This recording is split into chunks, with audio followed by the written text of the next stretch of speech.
Yo, what's happening, people? Okay, so today I want to talk about Scream, Scream 2, Scream 3, Scream 4, and Scream. So yeah, recently I watched all the Scream movies pretty much back to back, and I want to talk about them. It's not quite a review. This is more just I watched some movies recently, and I want to ramble for however long this video is, laying out my thoughts and opinions and feelings on the Scream movies so far. And that's pretty much it. But first, coffee. So, I wasn't planning on watching all the Scream movies. Just kind of turned out that way. I was actually planning on doing a review for my movie channel. And yes, I am plugging my movie channel because I probably don't plug it as much as I should be. But I do have a movie channel, so if you're not already subscribed to that, check that out. Links in the description. But I was planning on doing a review for that. And so I was watching that again. And then ended up having some time over the weekend and thought, man, let's watch the others. I haven't seen all of them, so why not? Here's the thing though, I feel like I've seen Scream 1, 2, and 3 before. But as I was watching them again, I was like, have I? Because I don't remember any of it. And I don't know whether it's been such a long time that I just forgot, or whether I just wasn't paying attention at the time that I was watching it, or maybe I just didn't actually see them and I just somehow thought that I did. But in any case, I've seen them now at least. But Scream 4 and 5, or Scream as they called it, those I definitely hadn't seen before. So those I was watching completely fresh. And so here's what I'd say about Scream. So the first Scream movie from back in 1996, I thought, I mean, even when I watched that like the first time, years ago, I don't think I watched it when it came out, but I watched it probably not long afterwards. But even when I watched it way back then, I remember thinking it was a very clever movie, how it took, sort of tropes and traits from, the horror genre, and used it to set certain expectations, but also go against those expectations as well. And yeah, it was a really cool... Oh, by the way, I'm probably going to get into some spoilers with this video. Let me just put that out there now before I say too much. I'm probably going to get into some spoilers. I try and avoid some big major stuff, but I'm probably going to get into some spoilers, and I can't really promise I'm going to avoid major stuff either. So yeah, you've been warned. But yeah, I thought it was a really clever movie. Even watching it again, just from...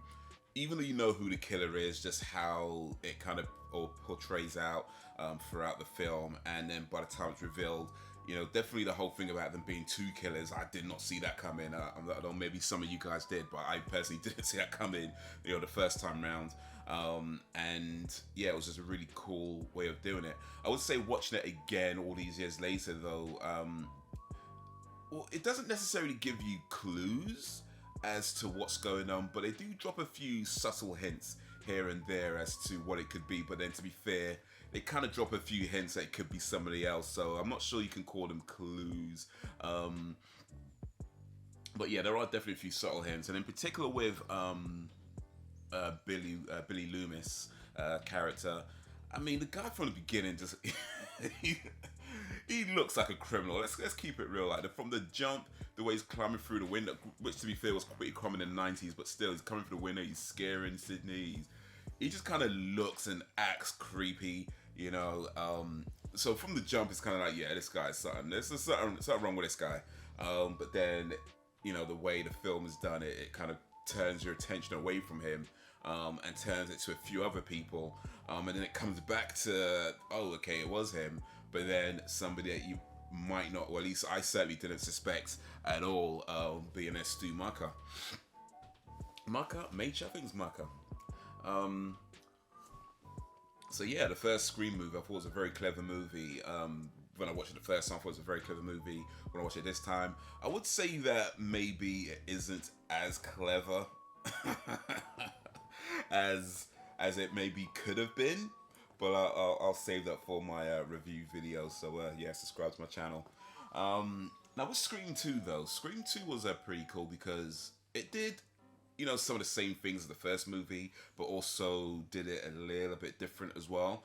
And I think with maybe not so much with Scream, but certainly with Scream 2, at least for me anyway, I can't speak for anybody else because I don't know, but for me, Scream 2, and pretty much from then onwards, it feels more like murder mystery. like because you've watched Scream and you try to figure out who the and you know you don't know. Whereas by the time Scream 2 comes around, I think I'm a bit more in the mindset of like I want to figure out who it is and trying to figure out trying to spot the clues and things like that. But it's not quite a murder mystery because murder mysteries, at least ones I've seen, tend to actually give clues as to what it is. Not just like, they hint here and there and think, no, they actually kind of give clues, but you probably missed them. And it's only when you watch them like maybe a second or third time you start seeing, how it all kind of connects together. Scream doesn't really do that, as like there might be a couple of things here and there, but for the most part, it doesn't really give you clues. It just kind of gives these hints. It could be this guy, it could be that guy, and then by the end of it, it's not the person you're expecting. And one of the ways it does that is by keeping the killer out of the off the screen for a long time. Like certainly with part 2, where you don't see that much of Laurie Metcalf's character, Mrs. Loomis. You see a lot of the other guy. I can't remember his name right now, but you see a lot of that guy. Well, I'll say a lot, but decent amount. And I guess at points you might suspect him because he does kind of have that Stu Macher, almost a Stu Macher type quality. Maybe not as overtly shaggy dude, right? But he has almost that kind of quality. So maybe you suspect him a little bit, especially when they're talking about everyone's a suspect. But for most part, I'd say I wasn't really thinking of him. But it doesn't really give the clues. It just kind of hints. And because I'm watching it as like, I'm watching it as a murder. Again, I'm not saying this is what the film is doing. This is just me watching the movie. I'm watching it kind of like a murder mystery, trying to figure it out. And then of course you're not figuring it out because it's not really that type of movie. Although I'm trying to watch it like that, and the reason why I'm trying to watch it like that is because of Scream, and then coming into Scream 2, trying to figure out who it is, but not quite. But Scream 2 was pretty cool. I liked how it kind of went from with Scream, where they just kind of these movie, well, in particular Randy is like this movie buff, and he's talking about the rules. Don't you know the rules? And then coming into Scream, Scream 2, where they've gone from that, and now they're in college, and Sydney's studying theatre to do be an actress. Randy's doing like a film studies class with the one of the killers. And then they start mentioning about Stab, and Stab, of course, becomes this quite important thing throughout the Scream series, actually. This fictional movie called Stab, based on the Woodsboro Massacre. And it's interesting how they develop that as itself, because it's almost like its own thing within the movie, the way it gets developed throughout the rest of the movies. So I thought that was really cool that it kind of gets brought up in a very small way in Scream 2, that Tori Spelling being plays Sydney, which is of course a cool reference to when Sydney says I'll probably get played by Tori Spelling. Tori Spelling's cool, by the way. Like, don't be knocking Tori Spelling. Also like some other references they made about David Schwimmer being in the movie, and when Gail says they talk about the nudes being leaked online. She said it wasn't just my face, but it's Jennifer Aniston's body. So that was pretty cool as well. I like references like that. In fact, they make a lot of references just in general. Of course, a lot of references to horror movies, as they did in the first one. But just in general, they make kind of a lot of references to various things. Some a bit more subtle. Some are very kind of on the nose, like in the first movie, they got the janitor dressed as Freddy Krueger. And it's like, really, come on, really. And I think it was the second movie in the wardrobe, they had a Freddy Krueger looking a sweater just hanging there. I don't think they did any Freddy Krueger references in the other movies, at least not that I spotted. But if they did and I missed it, let me know. But definitely in 1 and 2 there was that Freddy Krueger reference. It's like, yeah, all right.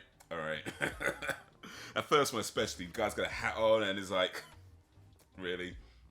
But yeah, so with Scream 2, I thought was really cool. And by the time you get to the end, and there are kind of patterns though I felt like they did, at least in a few of the movies, maybe not all of them, but certainly a few movies.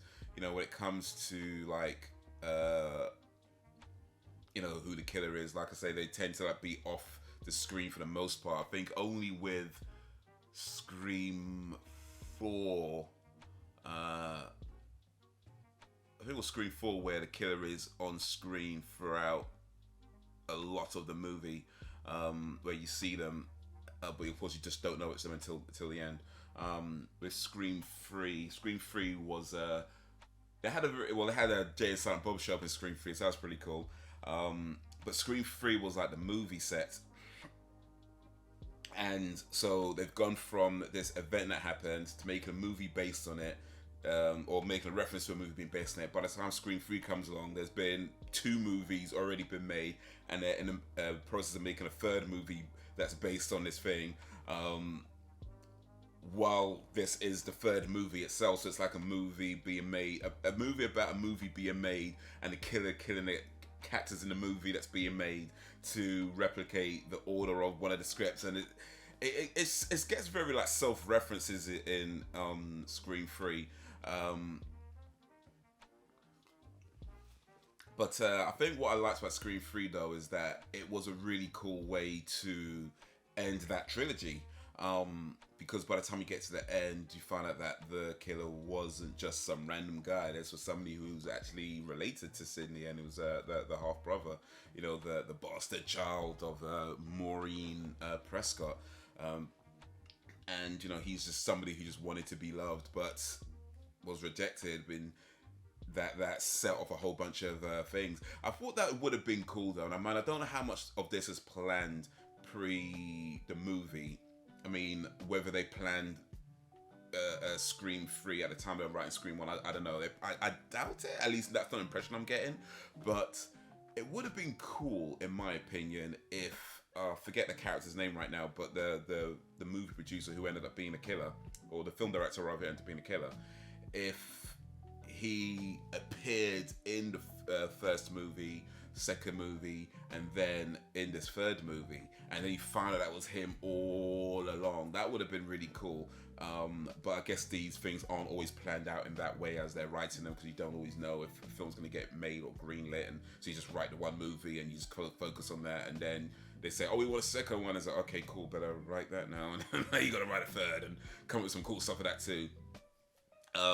So yeah, I doubt it was planned. I mean, if somebody else knows, they can let me know, but I doubt it was planned. But in any case, I thought that would have been cool, but oh well, it didn't happen, so it is what it is. But even still, I like the idea of it was this character who actually set everything in motion and just kind of work in the background, and it's somebody who's related to Sydney, and I like that it's very kind of self-aware in their approach. I mean, they're all kind of self-aware. They all kind of do that sort of thing where, this is a movie and what happens in movies, and there's a third movie, so anything could go wrong. And the way they brought Randy back was pretty cool as well, with his sister showing them the video. Yeah, I feel like with Scream 3 that was a pretty cool way to end that trilogy. And in all honesty, I feel like at that point, if they never made another Scream movie, it would have been fine. Like that would have been a really good place to just end it and not do another one. But of course, they did do another one. They did another two actually.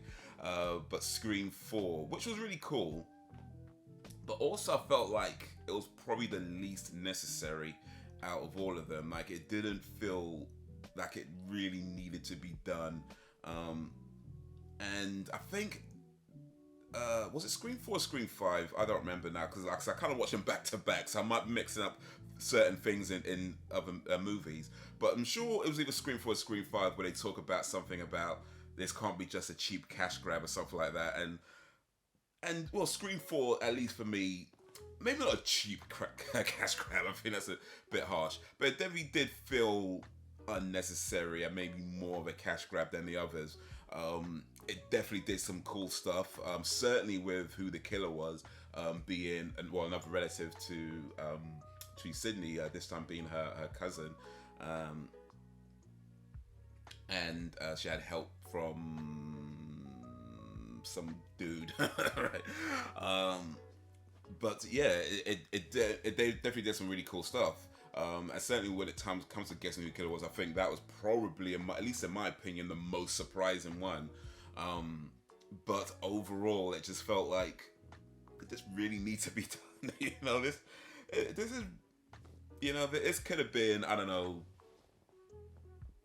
Shout or something. Did they have to call it Scream 4? They could have called it Shout and did their own thing. Excuse me. I mean, it was an okay film. It's not a rubbish film. Don't get me wrong on that. It just also didn't feel a necessary addition to the Scream series, in my opinion. And perhaps the shame of it is that that was the last movie that Wes Craven directed, the last Scream movie that Wes Craven directed, and Kevin Williamson wrote. So they Rose directed the first four movies, and then the fifth movie was directed by a couple of the guys. Let me get their names. Let me just, oof, I have to remind myself. My bad. I'm sorry, guys. I'm sorry. So that was Matt Bettinelli Olpin and Tyler Gillette, or Gillette as the directors, and then James Vanderbilt and Gus Busick as the writers, based on the characters by Kevin Williamson. But I did like Scream 5. I'm going to call it Scream 5 just to save confusion.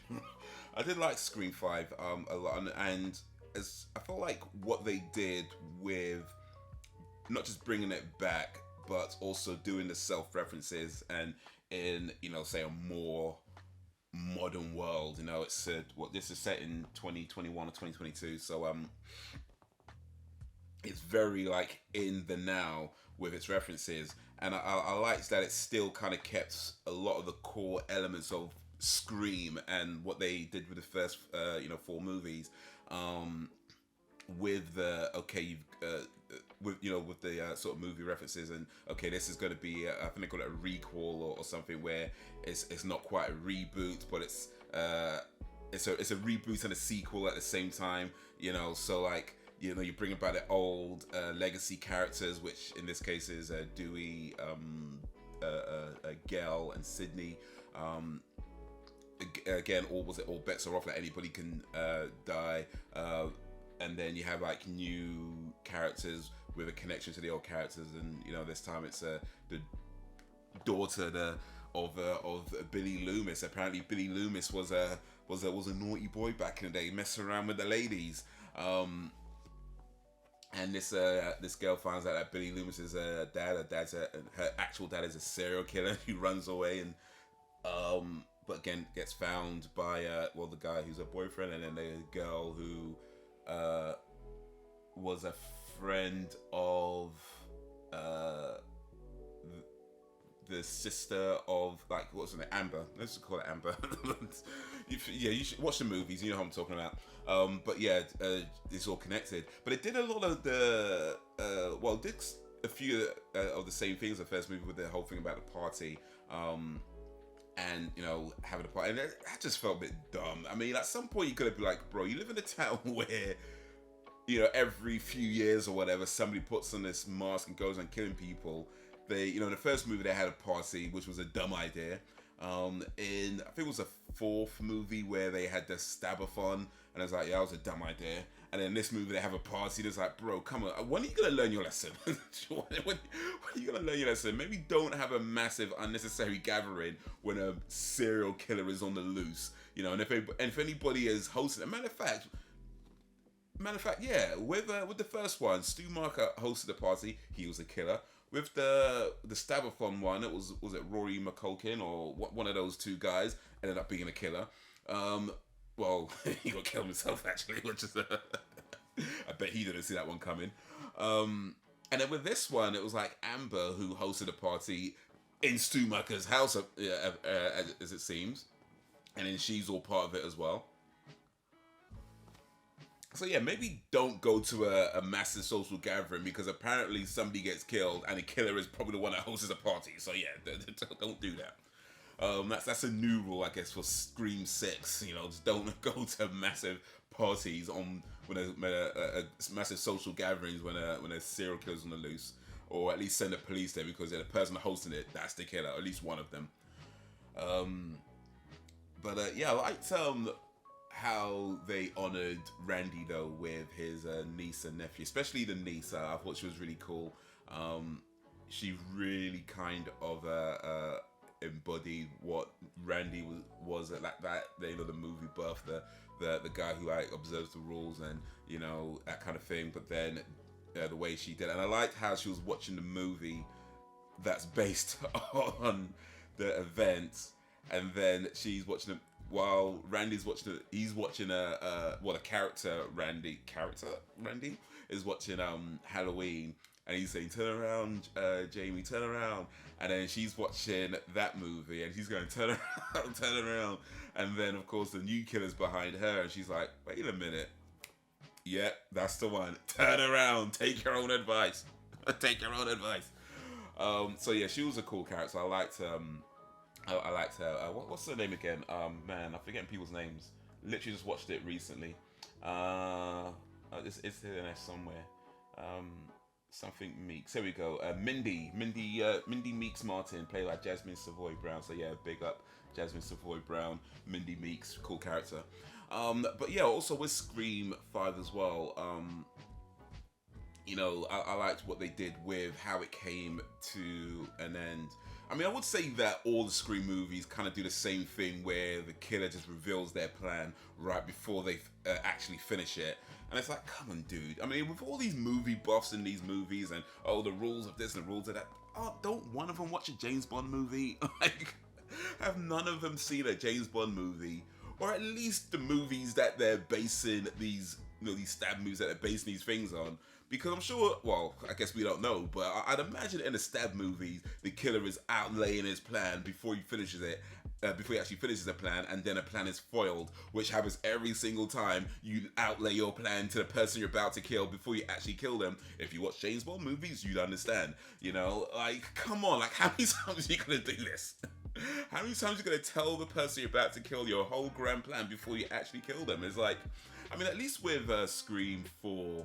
Was it Scream 4? Yeah, I think it was Scream 4, where they're outlaying a plan and they were stabbing each other, or in Scream they were stabbing each other, which was dumb. They haven't actually killed Sidney yet, ain't killed Sidney's dad yet, and they're already stabbing each other. It's like, no, do that afterwards. But at least with Scream 4, where it's like they've got start to stab each other, and I was like, bro, come on, man, you really gonna do this again? They haven't killed Sidney yet, and they're all about to stab each other, but this time, yeah, she stabbed him just a little bit too much and let him die. It's like, yeah, it's only gonna be one soul survivor. So yeah, that was pretty cool. But yeah, when she shot Sidney, I was like, yo, make sure she's dead. Come on, man. You can't be making these mistakes.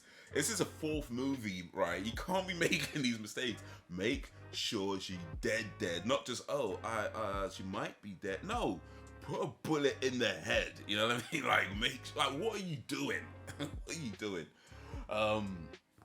It's like with Dewey, like he got stabbed in the back, he survived that. He got stabbed, I think in the second one, multiple times, he survived that. And then in the fifth one, the requel, it was like, yeah, yo, you make sure the guy's gone. You know what I mean? Stab from both sides, cut up, gut him. Yeah, you make sure. Like, he survived enough. But it's like, bro, come on, like, make sure. Like, why are they still making the same mistakes throughout all these movies? And they're making reference to these movies that they're apparently watching, and all these other movies that they're movie buffs on. It's like, bro, come on. You're making the same mistakes. But Scream 5. How it came to an end with so it was the boyfriend of Sam Carpenter. That's Sam Carpenter, by the way. Come on, Sam Carpenter, really. But cool. I mean, again, it's the same sorts of things they were doing in a previous movies, like Billy Loomis. You know what I mean? It's like, yeah, come on, I get it. But this one, Sam Carpenter, is like, okay, I get it. So it's a cool kind of nod. But all right, cool. But anyway, the boyfriend of Sam Carpenter, and the friend of Tara Carpenter, were the ones that did it, and they were talking about how they met on, was it the subreddit or something like that, and they found that they're both like fans of the original movie, and they hated the way it how the series progressed, and they wanted to make sure that the next movie had a better plot or something, so they had to stage their own. And it sounds crazy, right? But at the same time, I mean, bro, some of these internet dudes are nuts. Right? Some of these internet dudes are nuts. So, as crazy as it sounds, I mean,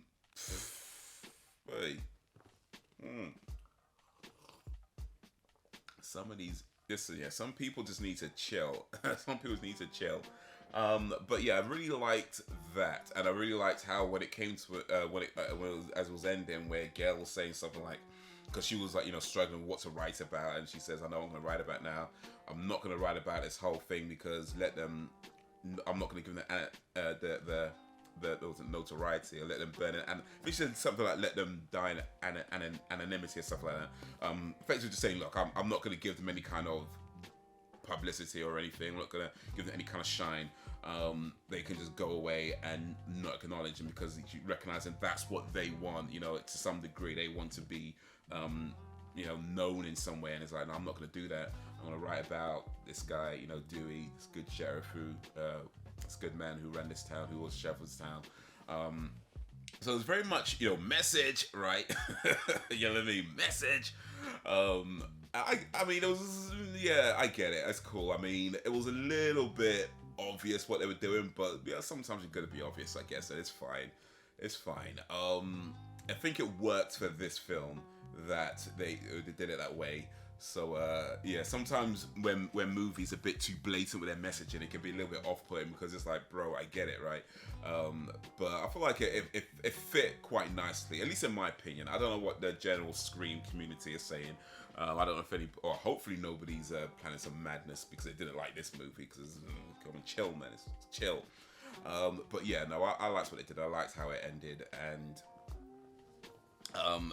yeah, it's not written by Kevin Williamson,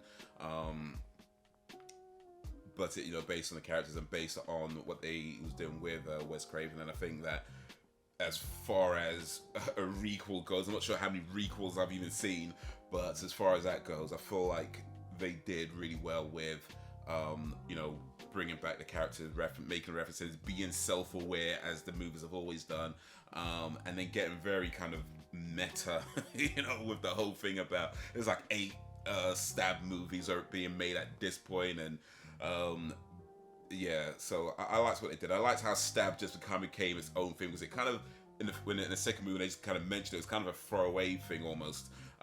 Then by the sort of third movie, well, from the third movie really, it became more of a thing, and certainly by the 5th film, it's very much, at least in my view, it kind of felt like Stab was its own thing within the movie, because it's not even based on the Woodsboro massacre anymore. Apparently, like Sydney was threatened to sue them if they kept basing it on that, so they started just doing their own thing. Literally, they mentioned that one of them was at Stab 5, I think they said, where they go to space or time travel or something like that. It was like, yeah, alright, cool. I mean, no horror movie's ever just gone to space all of a sudden, right? None at all. No horror movie has ever just like thought, hey, you know what would be cool? Space. No horror movie ever did that.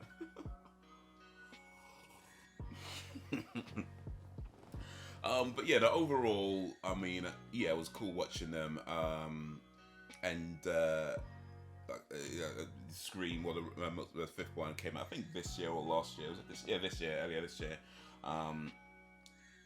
But yeah, Scream 4, like 2011, and the others, started in like 96. So it's a old school franchise at this point.